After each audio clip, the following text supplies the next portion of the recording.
Who was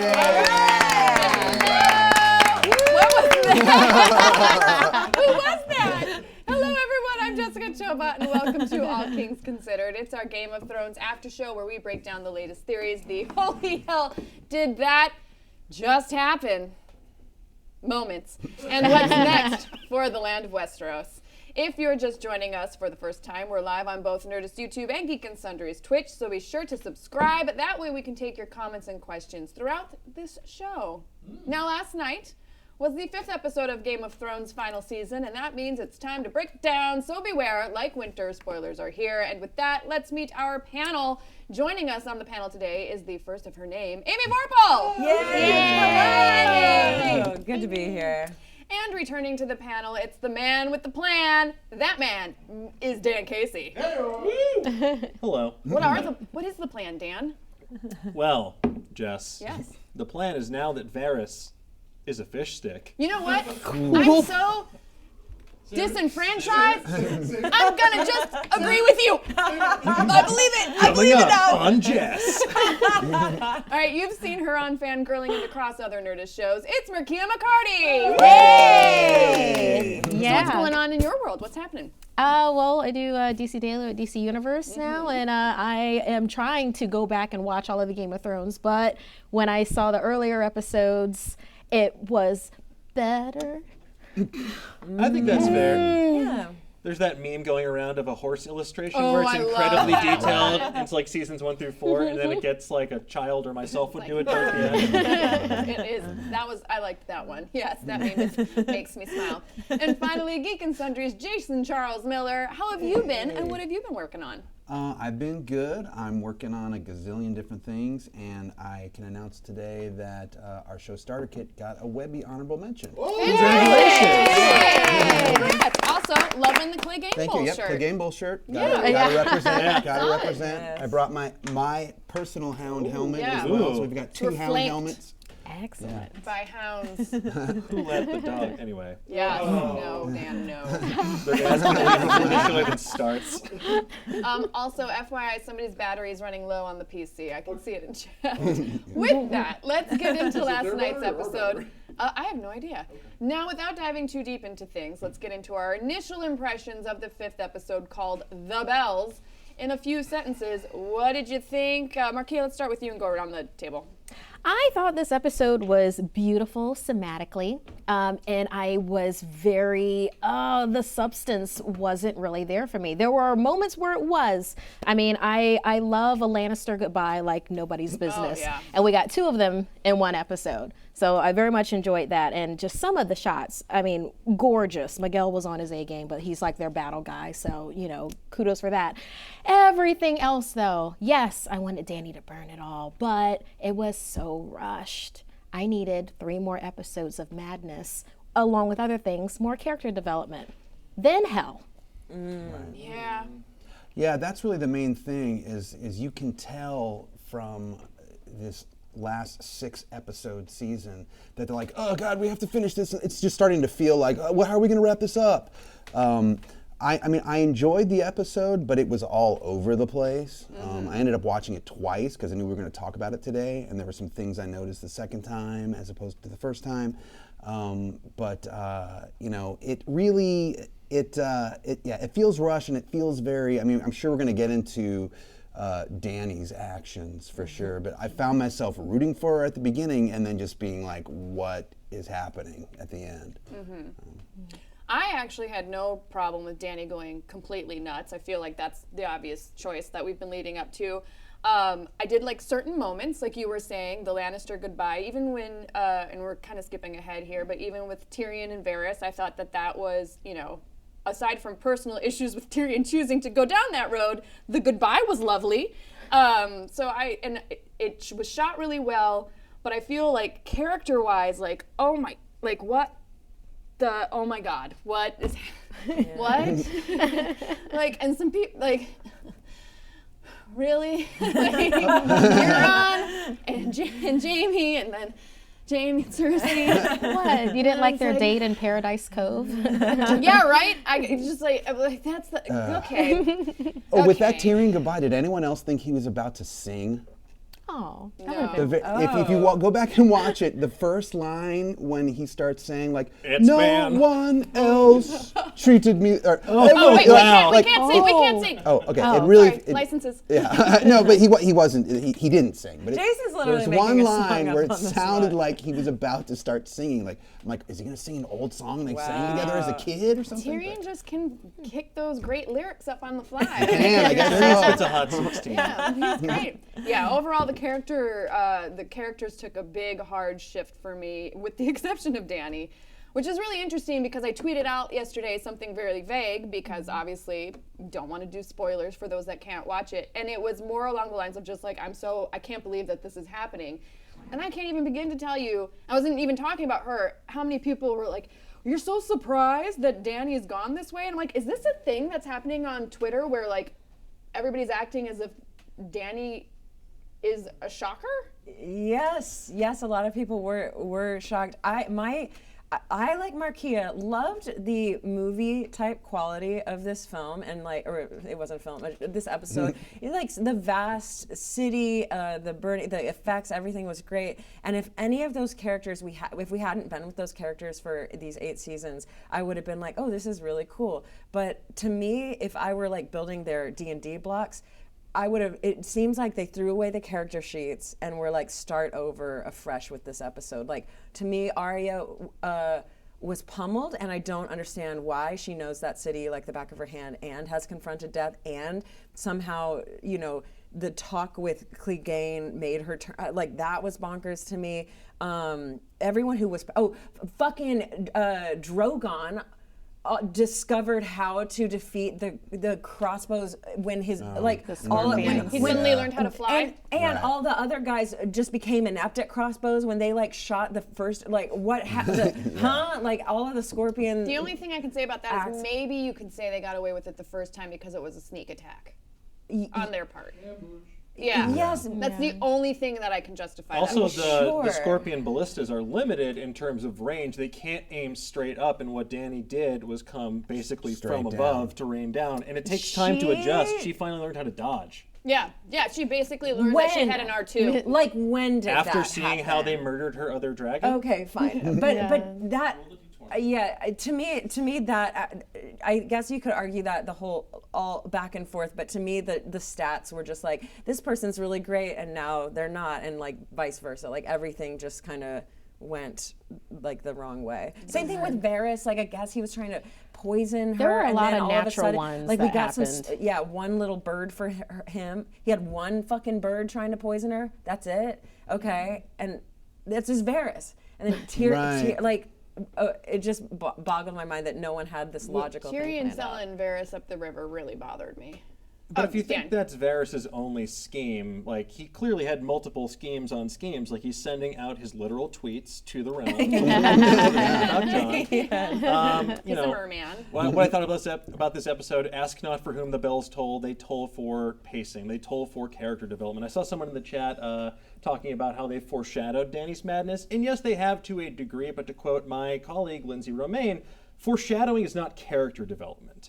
And I think that's what's missing, and that's why a lot of people are upset, is because the leap from last episode to Mad Queen felt rushed. I agreed that they needed additional episodes, so I would really put the onus here on Benioff and Weiss. I don't know why. I saw Jason Concepcion of The Ringer post online, why don't they just give the keys over to someone like Brian Cogman, someone who's literally crying about how much he loves these characters, and just collect a fat paycheck as EPs that don't have to do anything while they go off and make their Star Wars movie? Why did we have to end it right now with 7 episodes last season, 6 episodes this season? It doesn't really make sense to me. And from the interviews you're starting to see come out from different cast members, like Conleth Hill, who plays Varys, I think it's they're feeling it too. They're feeling the squeeze in terms of storytelling, not giving it room to breathe like they did before. Overall, I enjoyed last night's episode. I had issues with certain things that felt rushed, but I understand we're in the end game now, so I can't have my cake and eat it too. It's just going to come out burnt anyway. Yeah. Even George R.R. Martin often has said, I wanted it to be 10 seasons. Yes, he's also said I'm writing 2 more books. Fair enough. Yeah, I mean, I really do think that this isn't going to end well, quite literally, for anybody, and that includes the viewers. All right, so over on Nerdist.com, Michael Walsh, who broke down the episode, described it as how Game of Thrones torched its characters' endings, basically arguing that all of the deaths had major problems. So what do you guys think? So since we started at that end, Dan, let's start with you. Well, look, I thought that Maester Qyburn was exactly as squishy as I expected him to be. His I loved. I didn't have a problem with all the deaths. I know Mikey had a big issue with this episode, and it's a very well-written article. I urge you to go check it out on Nerdist.com.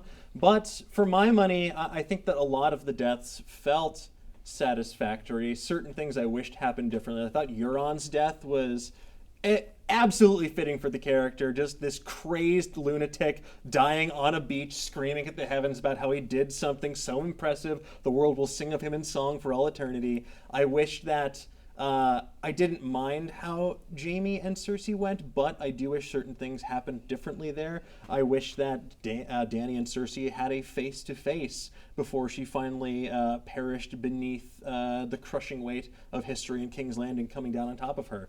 I don't know. I didn't have as much of an issue with the deaths. I think that by and large, they were satisfactory. Mm-hmm. If I had, I guess the 2 that I would have qualms with are the Clegane Bull, because to me, that man is a flesh golem at this point, designed to obey his master. He's seen his brother before. What the fuck is this trigger? Like, what? Like, did someone like flip a switch on him? Like, because. And I keep calling him a flesh golem because Maester Qyburn built him like that. The trigger was weird to me that he just all of a sudden wouldn't obey Cersei or Maester Qyburn. And then the other one is Varys, just because if Daenerys was so smart and she reasoned, oh, the real person that betrayed me was Jon, then why is she going through these emotions? That should have been a whole episode. That first 10 minutes leading up to Varys getting barbecued, that should have been an episode. And apologies, I see someone in Twitch chat is just joining us. We're going to be spoiling Game of Thrones. If you're just joining us, you haven't watched, earmuffs. The other thing, Varys is responsible for getting getting out of the keep with everybody. Everyone who's escaped, Varys has had a hand in. Varys, the time is now. You said some shit to Tyrion. You have your little birdies probably at this point. Get out. Yeah. Why are you here? He got out in King's Landing. This was his. I see this as his final trump card. Like, he couldn't make his poisoning scheme work, so he tried to then poison the other advisors against Dany. But Tyrion has made his bed. Jon is the biggest dumbass in all of the Seven Kingdoms. He's an idiot. I didn't have a problem with Varys' actual death. In fact, the dragon coming up behind Daenerys I thought was an excellent shot. I mean, how it happened, okay, definitely some weak sauce there, but the actual thing itself, I was like, ooh, yeah. I did have a problem big time with Cersei and Jaime. We were discussing this in the other room. I think it would have been, actually, Kate brought this up, and I hard agree with her that it would have been much more powerful if you couldn't have the 2 of them meet, Dany and Cersei, to have Cersei die alone. Jaime taking this hard left and running in there to potentially try to save her and or B, die with her, and then her suddenly them falling back on the I just want to save my child thing, although she's been this mega hard ass the whole time. And yes, I know she loves her children, but she also really loves herself. I mean, it just seems weak sauce, but I suspect, fingers crossed, dear God, please, I'm so rarely right on Nerdist News. Just let me be right this one time. Please, I suspect she might, even if mortally wounded, be still alive somehow. She found the little... A bejeweled hand from the rubble. It just seemed so poorly written. Oh, I know. That it's got to be a setup that there's still that's the only thing I can think like of. how we thought Jaime was supposed to have drowned during the loot train. We are trained not to trust off-screen deaths. Right. I mean, no one thought Jon Snow was dead when he got stabbed 11 times, and we had to wait a year for that. Yeah. I'm so hoping that maybe that collapse is a red herring and that somebody or one of them or both of them are really... She crawled under a dumpster. Yeah, Oh I mean, my listen, God, there's a lot yeah, of she stuff- Walking Dead There's a lot of Glendit. stuff made of stone in that hallway. Maybe she got underneath one of those things before the triangle ceiling of life. fell. Honestly, Lady yeah. Stoneheart, you're holding up the Yeah. rubble? Jessica, if just- you're right, I'll be so mad. I will though. call you. Yeah. I will call you just screaming into the phone. And you were saying something earlier about the Clay Game Bowl that I Yeah. am so all about. So So by all means. Clegane Bowl, wearing the shirt, got to talk about it. I think almost if I had to predict, I would have thought that both of them would have taken each other out. Sure, I would not have predicted that it looked like the Star Wars prequels. It also straight up looked like the Highlander. Yeah. And, Oh, yeah. and also, I could see the green screen. Yeah, it was the Highlanders versus Darth Vader. I mean, when he took his helmet off, before when you saw them making the Gregor golem, he was sort of green and pussy. Now he takes his head off and he's literally Darth Vader with his helmet off. Darth Vader mixed with the yellow bastard from Sin City. Yeah. Maybe Benioff and Weiss were just, testing it out. for Yeah, Star no, Wars. exactly. They're my getting full God. Star They're Wars getting mode. full Star Wars I mode. heard that King's George Landing. Lucas had visited the set during that last season. Maybe that was the day that You he should visited. turn King's Landing into Mustafar. Markeia, what do you think? Well, I thought, like I said before, like the deaths were, I thought they were good deaths because they were entertaining to me. I know that's a horrible thing to say, Well, that I the mean, deaths are It's entertaining. a show. You can enjoy it. Yeah, with the Clegane Bowl, though, I thought there was a lot of heavy emphasis on that, and I actually would have liked less time with that, and then more time with Jamie and Cersei, in the crypt with like there's no way out type of a thing. I wanted more from the two of them. I mean, they've been these huge characters. They're so much bigger than the Hound, and like Clegane Bowl and the Hound are big, but They're like big, you're but saying, they're it's a like little off pivotal. balance, a little off Yeah. balance with that. Yeah. So I wanted more with that. I kind of wanted to see, was Harry Strickland torn asunder? Because I kind of wanted, the head of Golden Company to really get it. I like that they did that mirror shot, He like with basically got, Battle of the Bastards. No, he got stabbed got- from behind by Yeah, Grey yeah, Worm. Grey Worm. Oh, Yeah. right. Yeah. Grey Worm was Yeah. on a spree. Where Yeah. did Danny get all these extra soldiers all of a sudden? Like, didn't Well, they talked about they're it in the last tired, episode but- that they basically lost half the Unsullied and Yeah, half the we were Dothraki. removing the silly maps, like ooh dee doo doo. None of these are Oh. la la la la. Big deal. They were playing Really? tabletop. You do it all the time. yeah. So she still had half her army, which is still pretty it seemed impressive. like it seemed like with half of an army, granted the dragon was pretty hardcore, but they still ran directly into the Golden Company, and they were just like, yep, yeah, okay. This is why you always bring elephants. But that's the She only needed the always- elephants. At least the only thing I could justify was, listen, they fight for money. They're like, we're not going to see this paycheck. Yeah. Let's just Right. put the sword down and Yeah. like wait and live another day to collect more money somewhere else. Yeah, I did like that Bronn had asked Jamie, once upon a time, like, how do you want to die in the arms of the woman I love? So Oh, that is- at least Whoa, was. Jake Paul! I didn't know. Yeah, Oh, yeah. yeah, No, it's like that's it's like fantastic. I don't know, season 5 maybe. I Wow. think Yeah, with the that. Cersei's prophecy. Yeah, and then like Yeah. so I liked those coming around. Yeah, those you know. are, yeah.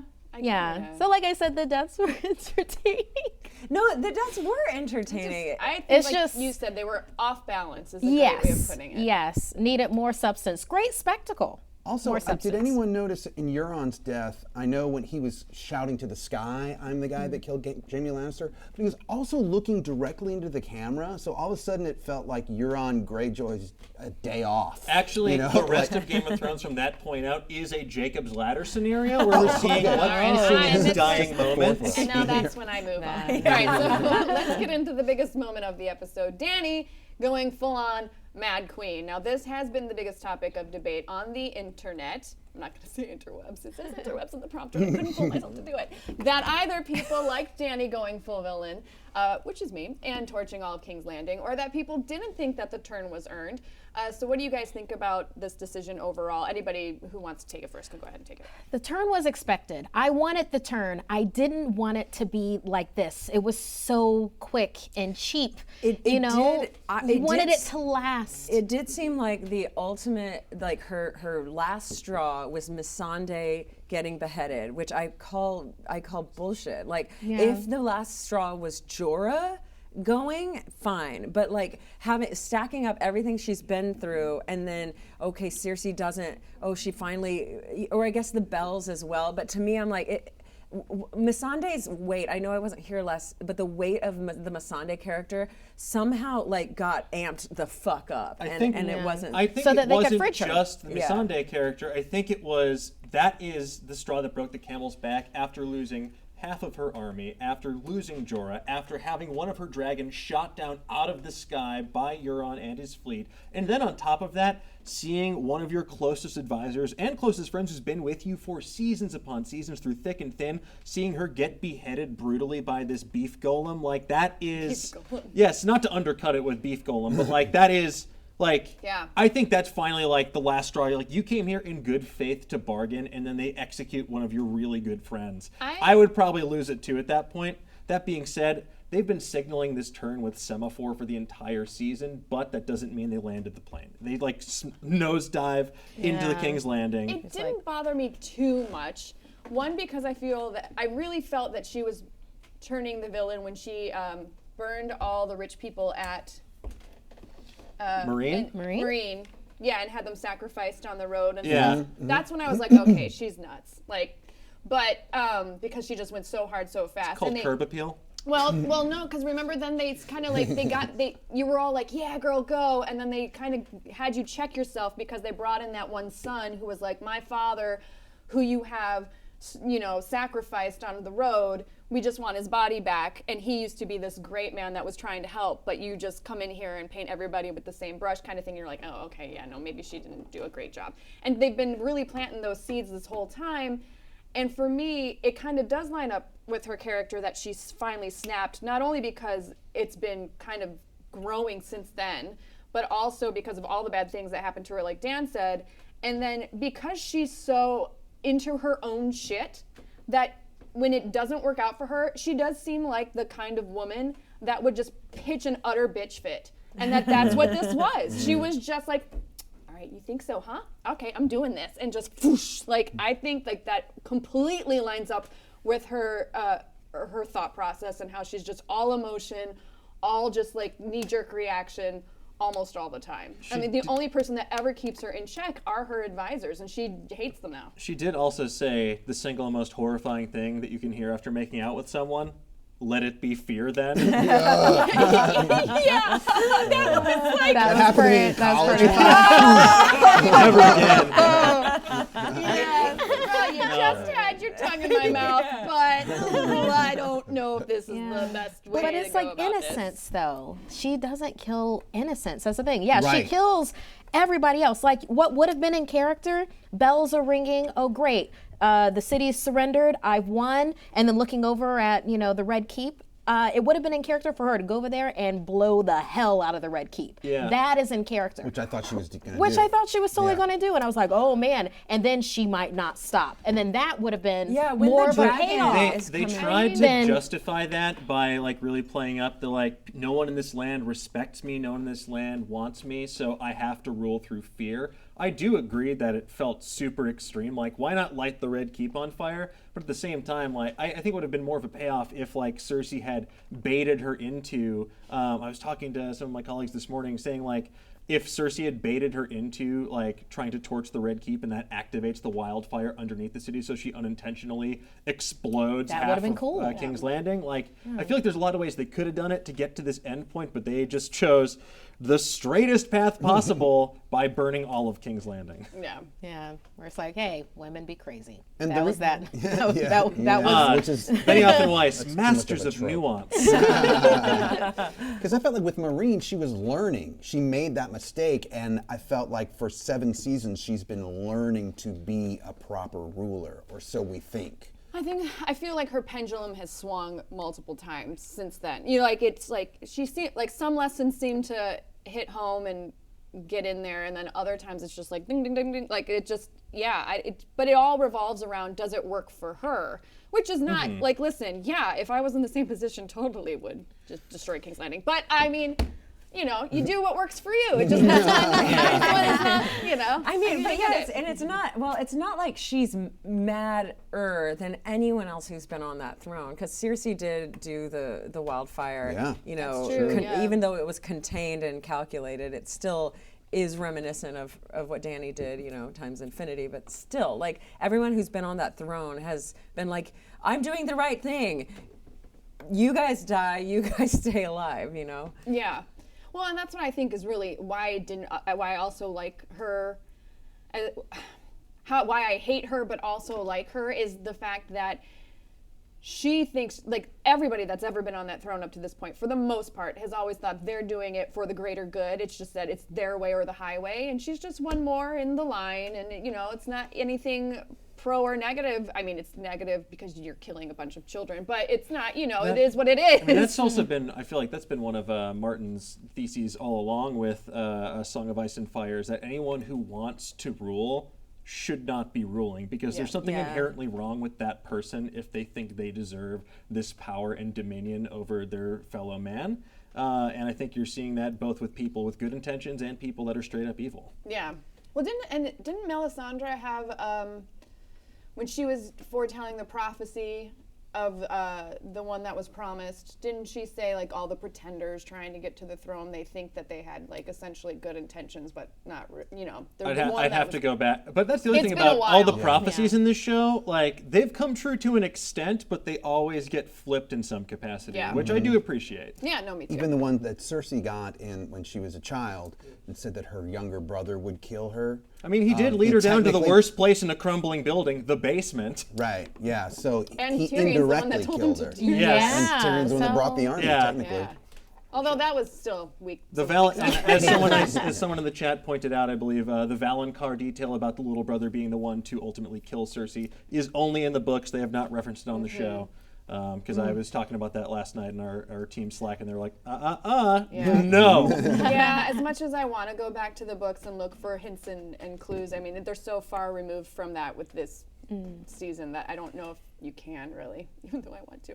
Whether or not you liked the decision, the spectacle of King's Landing being destroyed was pretty astounding. What did you guys think of the visuals and the sequence as a whole? You really liked it, MARKEA. Yes, it was gorgeous. The director, I'm gonna Miguel say Sapochnik. Sapochnik, that's it. Yeah, what he did, Hard Home, Battle of the Bastards. I he's the battle guy. loved. He's the battle guy. I love the way that this was. I especially really enjoyed that quiet moment after everything when Arya is standing there, and you know there's just this ash raining down, and then she turns, and then there's the Old Town Road horse is like right there. I really enjoyed Somebody my in God. Twitter Horse in pointed Old Town out Road? that the little girl that she was trying to save was holding a white horse toy, and then immediately they got burned, and then the horse showed up, and now it's all death on a pale horse thing. So yeah, like she might be death. I mean, yeah, I think but there's then a is she biblical saying verse yes like to that. death? Like she's voluntarily going into this mission now, thinking that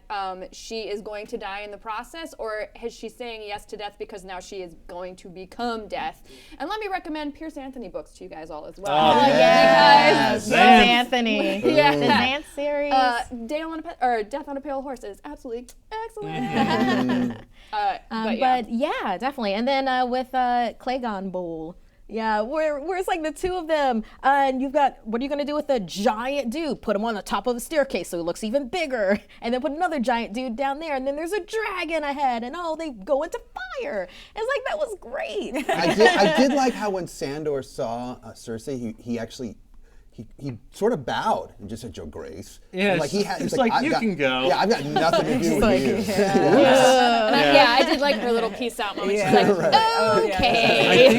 Not about me for one. I think beyond the sheer spectacle of seeing a dragon rain down hell upon the Iron Fleet or burn the city or seeing these two massive forces clash, what Miguel Sapochnik does so well is he shows the horrors of medieval combat in particular.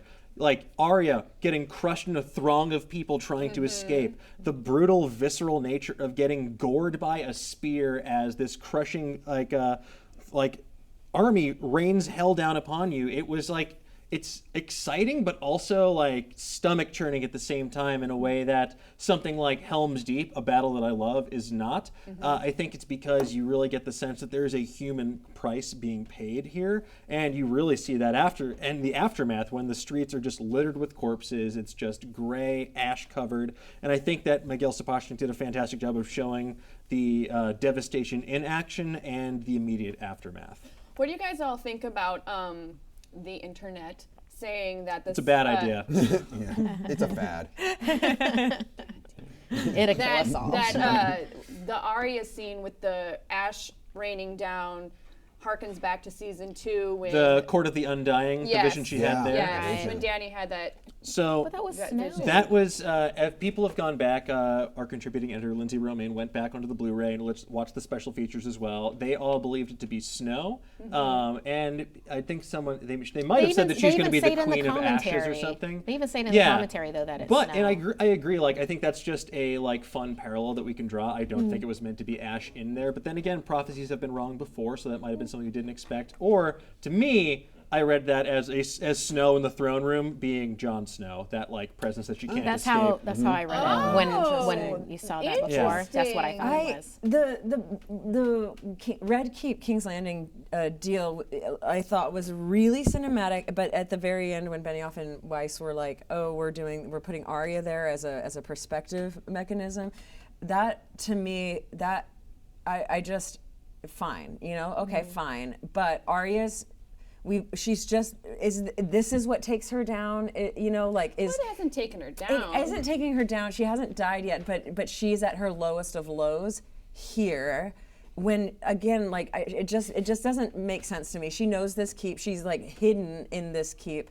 After her father died, she like was a little urchin, learned how to kill here, and chaos fucks with her. Well, so I think that's actually. Oh, go ahead. I was going to say maybe that's the allegory that you can be the most badass killer in the world, but the world will bring you down. I get the devil's advocate question, but it's never going to sit right with me. That's fine.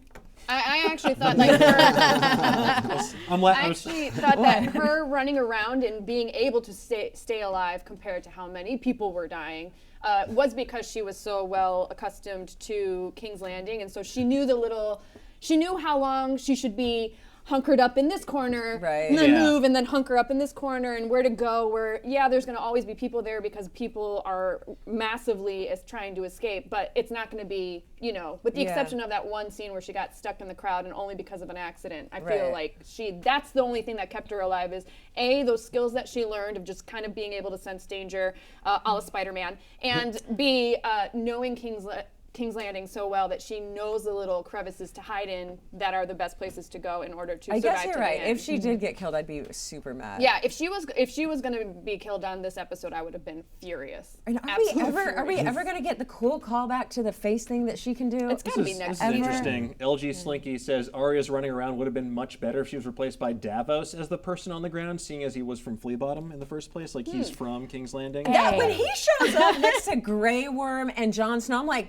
Davos? Hey, I love Davos. Well, totally, but is he a general now? What the He's fuck? a He smuggler. survives I know. everything. Yeah. At the end of time, it's going He to be does, but why Davos is and he Mick at the Jagger, and front that's of it. the army. I was like, he's one of 3, and the other 2 are like legit trained warriors. Did Danny see an onion on the iron? I can't remember. Lee, do you It have wasn't anybody snow, it in was onion comments peel. that we should give attention to? Yeah, Nicholas in chat says it's gorgeous and terrifying at the same time for the King's Landing assault, which I felt sick watching parts of that last night, like a good bad sick almost. Say that again. Is what? Like good bad sick of like that battle. It was so gorgeous, but like Yeah. churning and gross. But going back to Varys, who do we think he was writing his notes to? Right. Jess in chat asked. Sansa. No, not just Definitely Sansa. Sansa. Sansa knows. I think he's probably, like you're saying, I think he's probably just sending it out. He's- to yeah, I think everywhere. every Lord of the Realm. Gendry probably got one. I mean, he's Yeah, Baratheon now. Exactly. Now he's Lord of Storm's yeah. End. I think So- like the people that they've mentioned, the surviving houses, like anyone who's left from the Martells down in Dorne, anyone who's left, like any lord who has All not right. pledged their allegiance.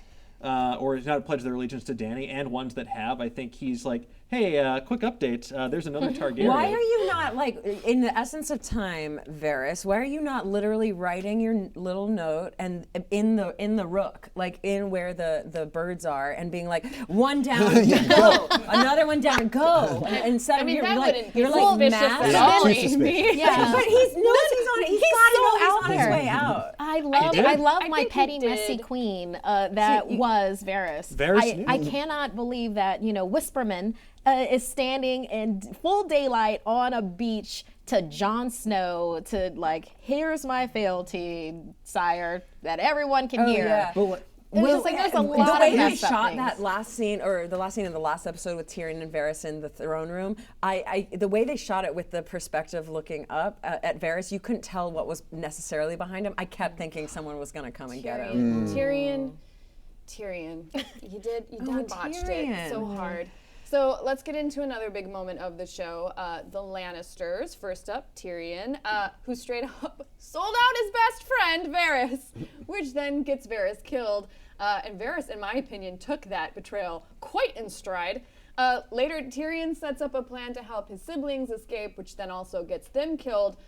What do we think of Tyrion in this episode? What is going on with you, dude? Tyrion has made his bed, and now he has to lie in it. Like, I think that Tyrion, he truly did, like, Varys knew his goose was cooked. He knew it. And Tyrion had to sell out Varys in order to save his own neck, because if he hadn't, there would be two people who got roasted at Storm's End as well. It wouldn't just be, Dragonstone, thank you. There would be two people that got roasted there. Like, Tyrion is trying to do what he thinks is best and preserve the realm, carry on Varys' mission. Varys had a different way to go about it. And the reason I think Varys is finally no longer the Master of Whispers... Tyrion's actually trying to carry out Varys' mission, though? I think of trying to prevent massacre. Oh, I see. Okay. Varys is, Like they're both trying to love serve the the realm realm. in different ways. Tyrion thinks that Dany can still be saved, whereas Varys is like, no, she cannot, and we need to put Jon Snow in there because he has a viable claim, and he's not going to burn everyone in King's Landing. And I think that like Tyrion did what he thought was best, because he had a plan. Like, he didn't anticipate Dany burning down all of King's Landing and bringing the Red Keep down. He thought that they'd be able to escape, and like Davos would be able to ferry them out or like get a boat there for them. So I think that Tyrion thought he was acting in his best interest, but he got outplayed by Targaryen madness.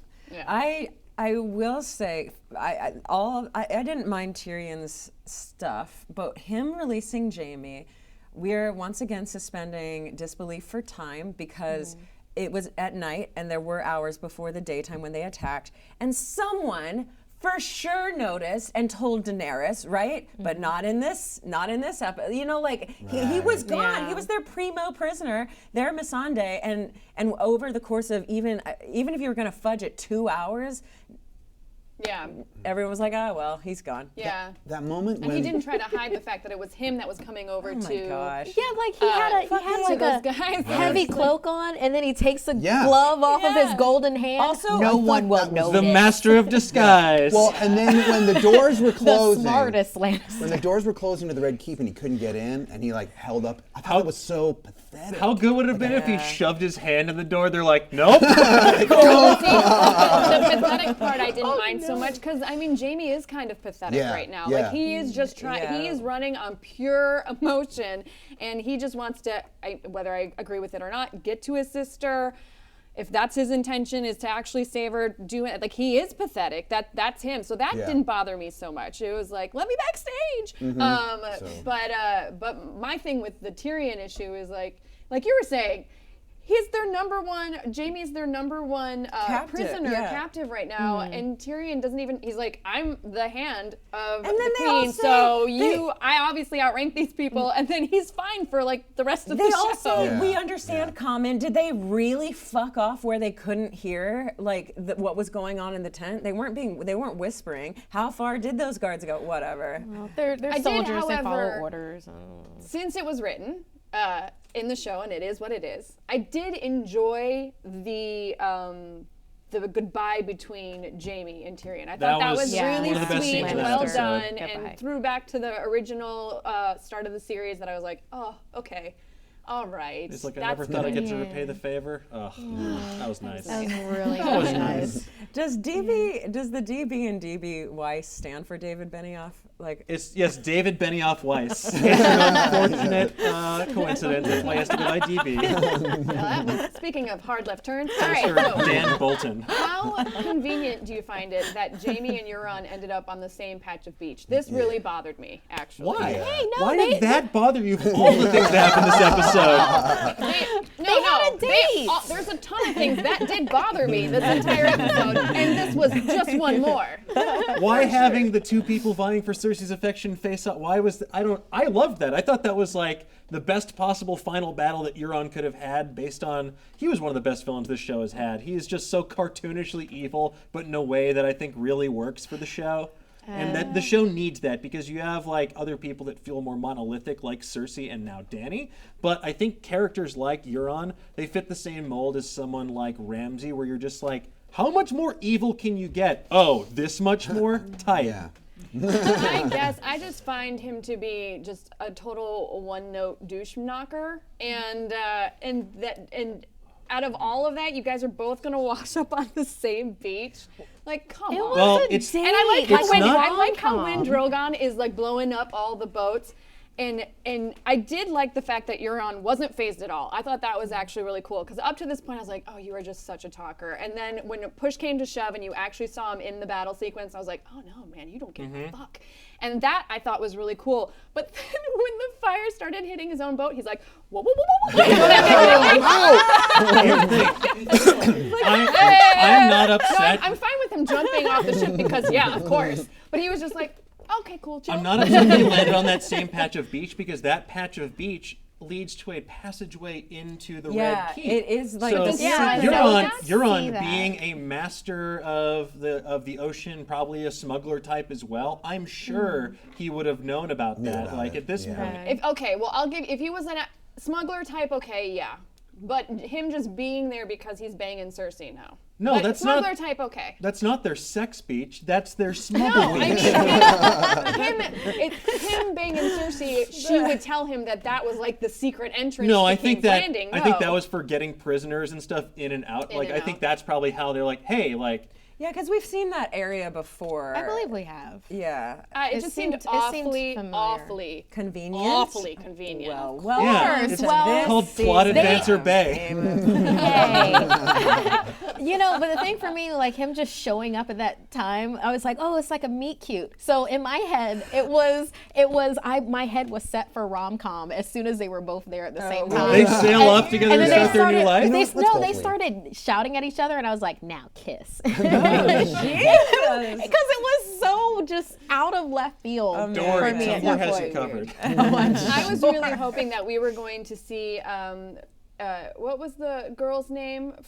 Euron and Yara? Yara. I was Yara. really Oh, hoping we Yara were going to Greyjoy, see yeah. Yara pull up at some point Yes. and kill Euron. Once Are again, we need ever more going to episodes. see Yara again? No, No. she No. sailed, Not. she No, we've sailed only had one away out of episode. the show to retake the Iron Islands, and To we will take it- never see her again. I guarantee. I mean, I know that the Euron storyline needed to be wrapped up, and I guess out of all of them, like it might as well have been Jaime. That was fine, but I think that Yara doing some sort of thing with them, her and Euron would have been much more interesting if they had the time and could do that.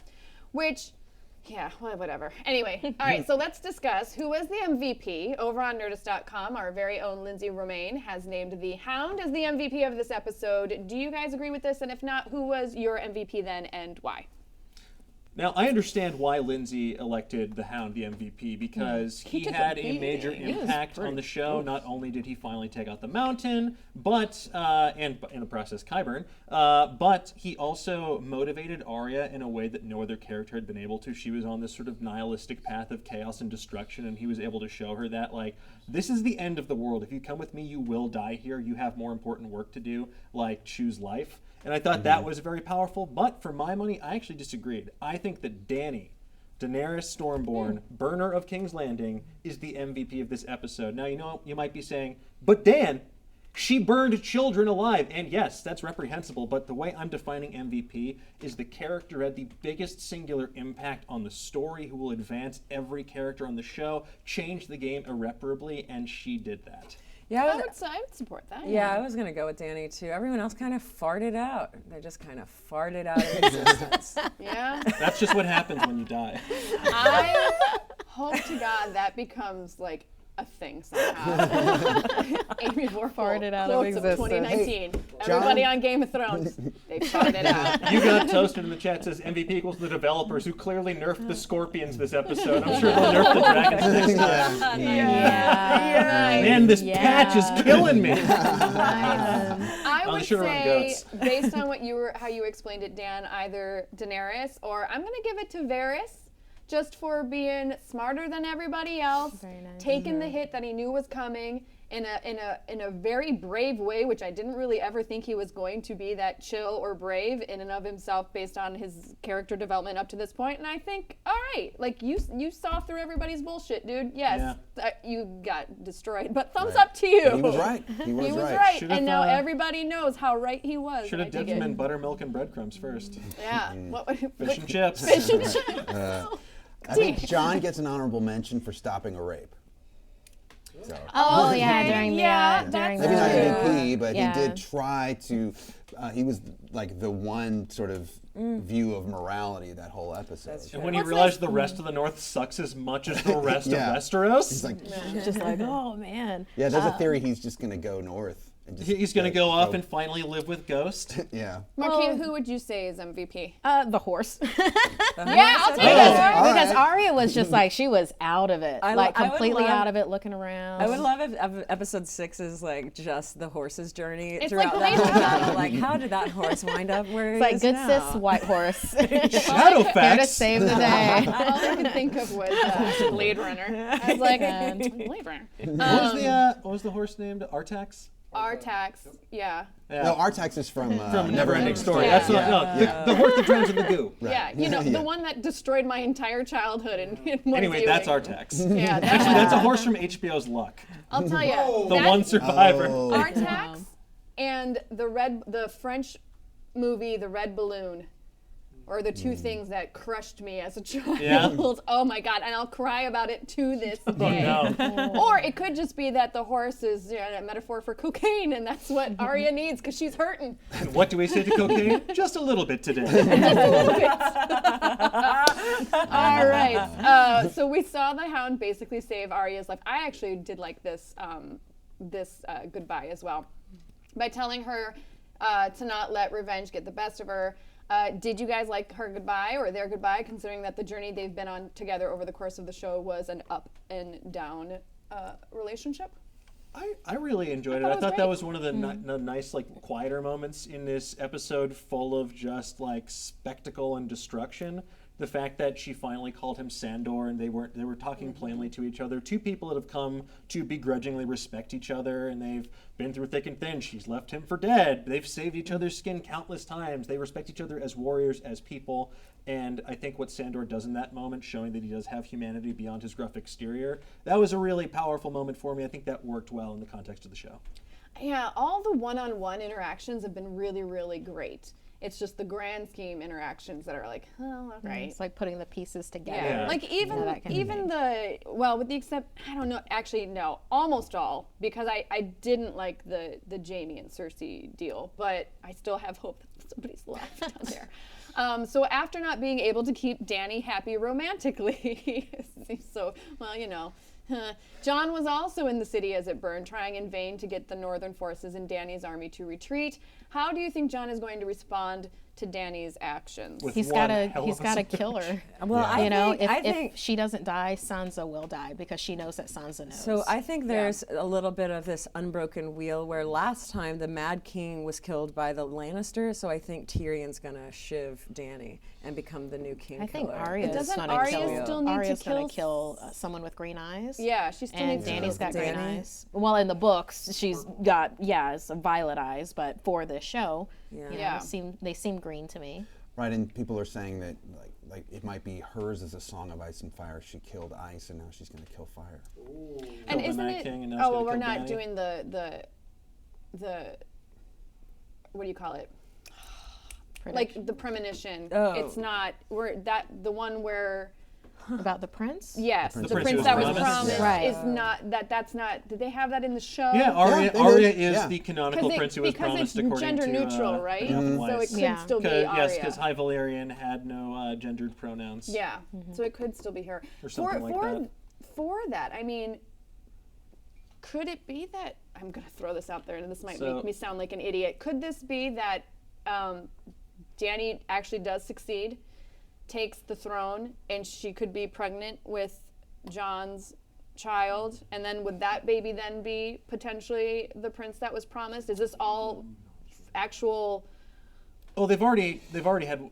That'd be too many princes, too many promises. I don't know. I don't know. Would it be? Man, I that don't would think be a there's. It's been mad such a baby. long time since I looked up that theory. Well, they said explicitly at the end of the Battle of Winterfell in the post-credits thing that Arya is the prince who was promised. So I don't Oh, I think didn't that. watch that. Okay. Yes, the showrunners have confirmed that Arya is the prince who was promised, and that's why she was the one to kill the Night King and Got it. bring about the dawn. I think that honestly, I think there's no way that Dany makes it out of this series alive, and I would say that Jon will probably die as well. I feel like they're going to be the ones to kill each other. What if Arya steals Jon's face and then kills? Well, she'd have if to kill Arya- Jon. She'd Jon have have to to kill be dead Jon. Well, to- I mean, Jon would have to I- be dead, but I mean, I can't see him surviving this. Like I love Arya, but if she kills another major character, Yeah. it's Yeah. gonna feel so lazy in a way. Like I don't know. I feel like I'm glad she Well, survived. then she would, but because like the conversation that Clegane and she had on the way to King's Landing was, we're not coming back, and she's like, totally, I'm down. And then Clegane is like, well, you're going back, and she's like, oh, totally, I'm out. And then if she reassesses and is like, no, I'm going back to King's Landing, that's like, oh, come on, man. well, like, now she's seen the devastation. waffling. She's changed. She's not waffling. She's changed who's on her list because. well, come on, she's that's only got waffling. one name How is that left. waffling if someone's committed a greater evil against you and like your ilk? She tried to save these people who were then summarily executed, murdered by Dany. Like she now has like a bigger like. I think having a liquid list is a cop out, and I mean, that's how I live Well, my she's only life. got she one does name wet work. left on it now. She does wet work. Mhm. It can't be a liquid list. hey, Where's Ellen- Ellen Payne? Ellen Payne is That's the only last one left on her the list. The guy that beheaded her old father. tongueless Ilyn. Yeah. You'll never tell. All right, well, we only have one episode left of Game of Thrones ever. So what are your predictions? I have a good one. I think that Bran's gonna have to create a new Night King to keep this whole winter thing going, and so he's gonna have to stab someone into existence under the Godswood tree, and I think that might be Jon Where Snow. the hell is? Oh, he's up in Whoa. Winterfell. Okay. I don't think that Bran's going to create the new Night King. I think they're done with the supernatural element. I think that they didn't care to give it enough episodes to really explore it meaningfully. So I think that's just going to be much like the polar bears on Lost or any number of questions. They're just not really going to explore it to its full potential. I think that. I think the most we're going to see from Bran is him being like, yes, just as I saw. But rather, I think that we're going to see a lot of our main characters in King's Landing die. And I think the Seven Kingdoms, as they are now, are going to break apart. It's going to end with each individual kingdom ruling over their own sort of empire versus a united front that had so much corruption and so much greed and just like violence endemic to it. Yeah, So- I could see that happening. I think I like the idea of Sansa being the queen of the North, Yeah. and then all these other areas just kind of being their own thing, Just and that the center of city-states. and that the center of King's Landing just completely crumbles. What do you guys think? Well, here's the thing: whoever kills Dany, right? There's going to be a dragon close Yeah, by. Drogon's gonna have that ass. So Drogon might just go nuts and kill everybody in the area. So Arya's got to take out Drogon. I could, Damn, Right? that girl has a lot of work. And so then your theory could come true in that way, that just sort of everyone dies in this spot, and Yeah. now all the kingdoms are on their own. it just becomes this necropolis by the end of the series. Ooh, I like. I Yeah. kind of dig that though. Yeah, I think everybody ends up dying. Maybe Arya, maybe not. But then I always say his name wrong. Gendry. Gendry, yeah. Gendry. And then Gendry has to end up being the king because he's like, they're like, okay, who do we have left? Nope. Well, Nope, I have that's some dead. Baratheon blood. Well, with only one episode left, looking back through the entirety of Game of Thrones, Would you say that this entire thing was worth it? Yes, I'll die on that hill. It was so fun, and yeah, we got to have a bunch of watch parties at Jason's house and hang out with a bunch of friends and have something to obsess about. So I'm here for it. Yeah, I think it's been worth it. This has been my favorite show for the last 8+ years, however long it's been on. It has brought me countless hours of joy. Even when I'm frustrated with it, I still can't wait to see how it's all going to end. Because, even the things you love, you have to take them the good and the bad. So do I wish that the final seasons had been handled differently? Yes. But am I happy that we're going to see the conclusion to this? Yes. I don't think it's going to tarnish the legacy in a meaningful way. I think people like the fact that this is got to be one of the most discussed TV shows of all time. Like I don't think anyone can take that away from them, good or bad, depending on the finale. I would totally agree. Also, I have to give it props for changing the way that we watch television, like completely. Yeah. They were at the forefront of all of that, and how cable has shifted gears, and now it's just the entire landscape of how you get your television entertainment has changed. And I think Game of Thrones was a big part of that. What about you guys? Absolutely, yeah, no, it was totally worth it. For the flaws that it has and the things that we like to bitch about it, at the end of the day, it's still one of, if not the most entertaining series of all time. Every series goes through a thing where the original people leave or some writers are gone and then it sort of decays. Sure, has it decayed in the last season? A little bit, but is it still way better than any other show? Absolutely. Watch parties alone. I'm in Amy's camp with this. I mean, I've had so much fun having common ground with all of these different people from all different backgrounds because we all have Game of Thrones in common. And the memes alone, Twitter is nuts with this. I love intersectionality of nerddom anyway, and it seems like Game of Thrones has been this nexus for so many different kinds of nerd pools of people and non-nerd people. And I've enjoyed this entire trip. I mean, yes, there's a lot of things that I wish had never happened, a lot of things that I wish that they had spent more time focusing on, and then a lot of things that's just like, what? Okay, I guess. But it is worth it. Yeah. Also, I want to hop on because I'm seeing chat go crazy like, well, what about Westworld? What about this, that, and the other? Yes, I know there's other shows out there, but this is one of the ones that really pushed the dial along with a couple other shows like Mad Men. Yes, I saw that too. But it's very like Lost, where it's like it is okay, but calm your shit. It's relevant on the night of, and then it's relevant throughout the week, and it sparks conversation, like you were saying, and creates some weird community just around the show itself, and that's what kind of Lost did. Yeah. Also, it's given me a paycheck for the last 10 years. No. So, thank you for the content, HBO and Game of Thrones. You're the real You're golden the company. reason. You're the reason I have a job. Besides the MCU and the DCU, and Star Wars, and that's kind of it. All right. Rip video games for me. Okay, so it was awesome. Dan, did you want to say something? I was going to say I saw someone in the chat. I think his name was Schmo72. They were saying that the show, the writing really lost its way after they outstripped the source material of the books. And to that, I want to say you're not wrong. But watch any anime ever, especially Naruto. There was like a 70-episode run where it was just filler. So that's to be expected. It doesn't mean you have to hate the thing that you love. Just try to enjoy the ride. Be critical of it, but this has been a fun ride. It's like 90s Sailor Moon. There's nothing wrong with having ongoing discussions as well as at the end of the day enjoying it. Like that, both those things can happen at the same time. And with that, let's take a look at next week's Coming Up.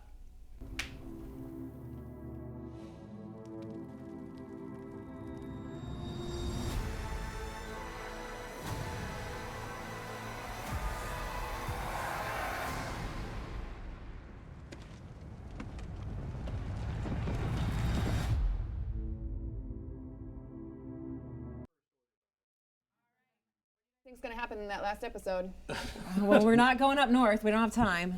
No, it's all going to happen in King's Landing. I think it's going to be the forces of the North perhaps fighting against Dany's forces, and then it's going to be a battle to see who's really king. The truth's going to come out. Yep. Someone's going to spill the beans. I like the idea of everybody straight dying. Yeah, that's it. Yeah. That's it. I like that. What about you guys? I think like a 6 feet under kind of ending. Even the ones that we think live, it's just like, oh yeah, Tormund, yeah, you think he's happy? Here's how he dies in like 2 years. Oh, Ghost, right? Yeah, he's gonna live. Here's how he dies a year from now. I need some Sam closure too, man. Sam and Gilly. Who cares about? Oh God! If I see them again on the screen, right. I'm canceling my subscription. All right, with that, Christ. let's give a huge thank you again to our guests, Amy, Dan, MARKEA, and Jason. Where can everybody find you on your socials? MARKEA, why don't you go over here? Yes, you can find me at MARKEA MCCARTY, MARKEIA MCCARTY. And also, if you have DC Universe, I'm a host on DC Daily there. So we talk comics, movies, and TVs. And guess what? All of it's DC. So, yeah, and you can see that Monday through Friday. Jason. Nice. I'm Jason Charles Miller, pretty much everywhere, and especially on Spotify. I'm at Vorpalsword, otherwise I'm here. I am at Psy_file and tweet me your most burning questions about how dragons can burn down buildings. I need to know at Psy_file, PHILE. I love hearing your questions. And that is it for today's All Kings Considered. If you're looking for more intense Game of Thrones analysis, be sure to watch today's Nerdist News because we're breaking down more Game of Thrones. And head on over to Nerdist.com for more theories and explanations about everything going down this season. If you haven't already, make sure you subscribe to Nerdist YouTube or Geek and Sundry's Twitch so that we can see you guys next week for an all-new All Kings Considered at 12 p.m. PST Live. Until then, have a great day and bye. And watch Jess Plays. Bye!